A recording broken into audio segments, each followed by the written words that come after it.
We figure everyone's had their legislative fill by this point, and recent news involving the president and his view of the role of the judicial system seems ripe for a few minutes of discussion, especially the implications of the president's self-appointed title of, quote, chief law enforcement officer. First, after the president tweeted that the Justice Department was too aggressive in its recommended sentence for convicted criminal and Trump confidant Roger Stone, the Justice Department reversed itself. Then this week, the president granted clemency to a list of well-connected rich people, including tax cheat Bernard Kerik and Wall Street fraudster Michael Milken, you might remember that, and commuted the sentence of former Illinois Governor Rod Blagojevich, who was convicted of trying to sell the vacant Senate seat of President Barack Obama.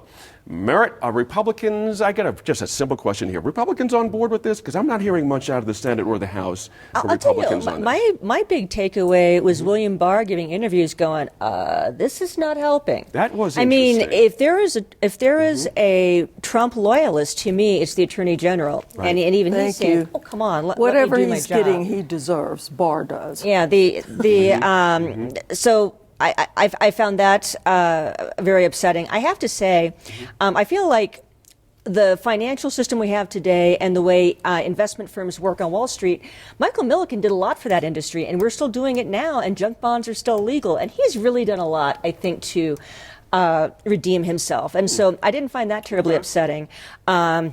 I think Rod Blagojevich is pond scum, pretty much. And all I can think is he's got some seats to deliver or sell to Trump in Illinois in 2020. He also had a wife to advocate for him on a major news network, and that seems to be a lot of the clemency folks. Well, they said it's Tucker Carlson's list. Right. But I do have to point out, and believe me, it pains me, but there was one pardon that I thought was entirely appropriate.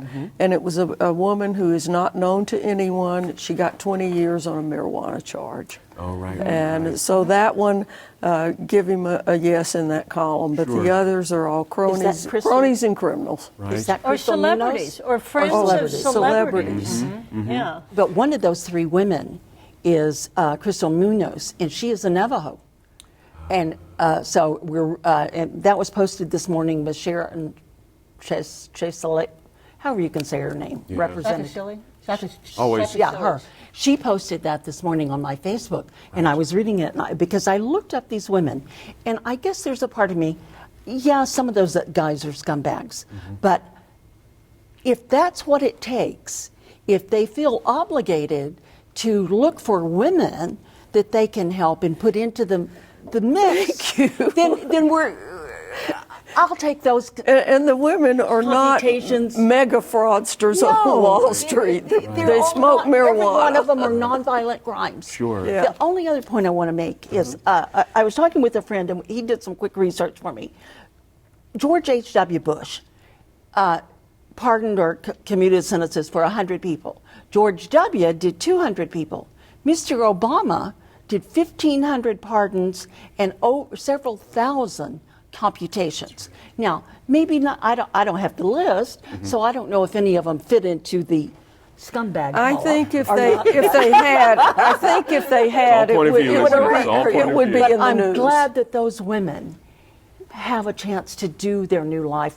And the other point was that the president went to the woman that Kim Kardashian helped him get out. He went to her and asked her for information and referrals for people, and another women's organization, justice organization. So that to me was the small little piece of redeeming factor in the. Well, it was an attempt at getting redemption. Right, and that's okay. As I said, well, it's good I'll for take the it women. however I It's can good get for the it. women. But is there not an issue here about a ceding good this kind of trade-off. power to the executive from our Congress? There's just any ramifications down the road here? This is corruption. This It is is. legitimizing corruption. This is Trump emboldened. This is challenging the rule of law. Why should anybody obey the law if there's a prospect of being pardoned by their friend or by a celebrity connection or by having been on The Apprentice? Rod Blagojevich was on The Apprentice. Exactly. And so now he's being pardoned, and he said he was a political prisoner. Right. This just sounds like Russia. Yeah. And when is Trump going to declare himself the king? Well, I don't know, but they've been pardoning people ever since back this whole discussion. I can remember Dukakis and Willie Horton. I mean, that, y'all maybe too young or remember that story. No. And I'm just going, so Mr. Trump is not the first person to do it. We don't like him doing it, and we don't like many other things that he has done. So I think we're a little harder. I'm not disagreeing with the right and wrongness of this. I'm just saying I think our perspective is a little bit different. Is he the first person to be so blatantly political with it? Quid quo pro. This is unprecedented, and it is making prosecutors around the country sit up and take notice. Some of them are resigning. Some of them in the Roger Stone case have resigned.